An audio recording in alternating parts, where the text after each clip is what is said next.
ओम नमः शिवाय। शिव पुराण रुद्र संहिता द्वितीय खंड अध्याय 11 एवं 12। नारद जी ने पूछा, हे ब्रह्मा जी, पूज्य पिताजी, दृढ़ता पूर्वक उत्तम व्रत का पालन करने वाले दक्ष ने तपस्या करके देवी से कौन सा वर प्राप्त किया तथा वे देवी किस प्रकार दक्ष की कन्या के रूप में अवतीर्ण हुई। ब्रह्मा जी ने कहा, नारद, तुम धन्य हो। इन सभी मुनियों के साथ भक्ति पूर्वक इस प्रसंग को सुनो। मेरी आज्ञा पाकर उत्तम बुद्धि वाले महाप्रजापति दक्ष ने क्षीर सागर के उत्तर तट पर स्थित हो देवी जगदम्बिके को पुत्री के रूप में प्राप्त करने की इच्छा तथा उनके प्रत्यक्ष दर्शन की कामना लिए उन्हें हृदय मंदिर में विराजमान करके तपस्या प्रारंभ करी। दक्ष ने मन को संयम में रखकर दृढ़ता पूर्वक कठोर व्रत का पालन करते हुए शौच संतोष आदि नियमों से युक्त हो 3000 दिव्य वर्षों तक तप किया। वे कभी जल के आधार पर रहते, कभी केवल वायु के आधार पर और कभी सर्वथा उपवास रखते थे। भोजन के नाम पर कभी सूखे पत्ते चबा लेते। मुनिश्रेष्ठ नारद तदंतर यम नियम आदि से युक्त हो जगदम्बा की पूजा में लगे हुए दक्ष को देवी शिवा ने प्रत्यक्ष दर्शन दिया। जगन्मयी जगदम्बा का प्रत्यक्ष दर्शन पाकर प्रजापति दक्ष ने अपने आप को कृतकृत्य माना। वे कालिका देवी सिंह पर आरूढ़ थे। उनकी अंग कांति श्याम थी, मुख बड़ा मनोहर था। वे 4 भुजाओं से युक्त थी, हाथों में वर, अभय, नीलकमल और खड्ग धारण किए हुए थी। उनकी मूर्ति बड़ी मनोहारिणी थी। नेत्र कुछ लाल थे, खुले हुए केश बड़े सुंदर दिखाई देते थे।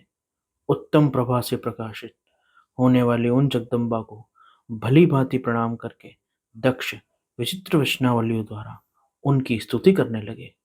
दक्ष ने कहा, जगदम्ब, महामाये, जगदीशे, महेश्वरी, आपको नमस्कार है। आपने कृपा करके मुझे अपने स्वरूप का दर्शन कराया। हे भगवती, आज ये मुझ पर प्रसन्न होइए। शिव रूपिणी प्रसन्न होइए। भक्त वरदायिनी प्रसन्न होइए। जगन्माये, आपको मेरा नमस्कार है।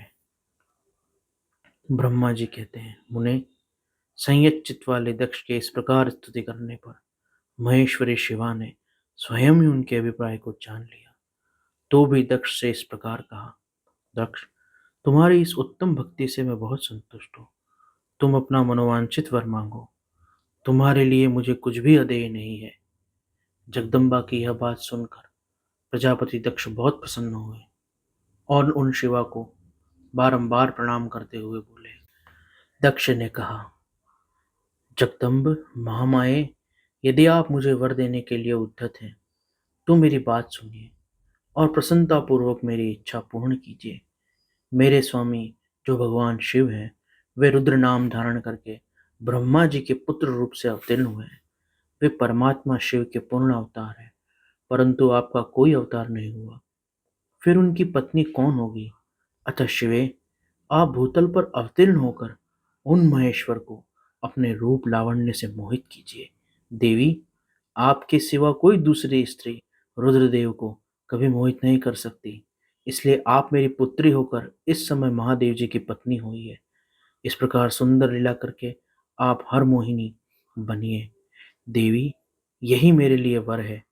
यह केवल मेरे ही स्वार्थ की बात नहीं है, इसमें मेरे ही साथ संपूर्ण जगत का भी हित है। मैं ब्रह्मा, विष्णु और शिव में से ब्रह्मा जी की प्रेरणा से यहाँ आया हूँ। प्रजापति दक्ष का यह वचन सुनकर जगदम्बिका शिवा हंस पड़ी। मन ही मन भगवान शिव का स्मरण करके बोली। देवी ने कहा, तात, प्रजापति दक्ष, मेरी उत्तम बात सुनो।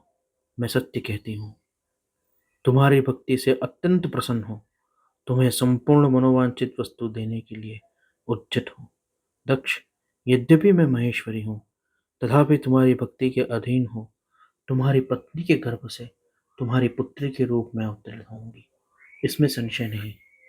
अनघ, मैं अत्यंत दुस्सह तपस्या करके ऐसा प्रयत्न करूंगी जिससे महादेव जी का वर पाकर उनकी पत्नी हो जाऊं। इसके सिवा किसी उपाय से कार्य सिद्ध नहीं हो सकता। क्योंकि वे भगवान सदाशिव सर्वथा निर्विकार, ब्रह्मा विष्णु के भी सेव्य तथा नित्य परिपूर्ण ही हैं। मैं सदा उनकी दासी और प्रिया हूँ। प्रत्येक जन्म में वे नाना रूपधारी शंभु ही मेरे स्वामी होते हैं। भगवान सदाशिव अपने दिए हुए वर के प्रभाव से ब्रह्मा जी की भ्रुकुटी से रुद्र रूप में अवतीर्ण हुए हैं। मैं भी उनके वर से उनकी आज्ञा के अनुसार यहाँ अवतार दूंगी। तात, अब तुम अपने घर जाओ। इस कार्य में जो मेरी सहायिका होगी उसे मैंने जान लिया है। अब शीघ्र ही मैं तुम्हारी पुत्री बनकर महादेव जी की पत्नी बनूंगी। दक्ष से ही यह वचन कहकर मन ही मन शिव की आज्ञा प्राप्त करके देवी शिवा ने शिव के चरणारविंदों का चिंतन करते हुए फिर कहा, प्रजापति, परंतु मेरा एक प्रण है, उसे तुम सदा मन में रखना। मैं उस प्रण को सुना देती हूँ, तुम उसे सत्य समझो, मिथ्या न मानो। यदि कभी मेरे प्रति तुम्हारा आदर घट जाएगा, तब मैं उसी समय अपने शरीर को त्याग दूंगी, अपने स्वरूप में लीन हो जाऊंगी अथवा दूसरा शरीर धारण करूंगी। मेरा कथन सत्य है प्रजापति। प्रत्येक सर्ग और कल्प में तुम्हें यह वर दे दिया गया है। मैं तुम्हारी पुत्री होकर भगवान शिव की पत्नी होंगी। मुख्य प्रजापति दक्ष से ऐसा कहकर महेश्वरी शिवा उनके देखते ही देखते वहां से अंतर्ध्यान हो गई। दुर्गा जी के अंतर्ध्यान होने पर दक्ष भी अपने आश्रम को लौट आए और यह सोचकर प्रसन्न रहने लगे कि देवी शिवा मेरी पुत्री होंगी। इस प्रकार शिव महापुराण रुद्र संहिता द्वितीय खंड अध्याय 11 और 12 यहाँ पर संपूर्ण हुआ। शेष अगले अंक में। ओम नमः शिवाय।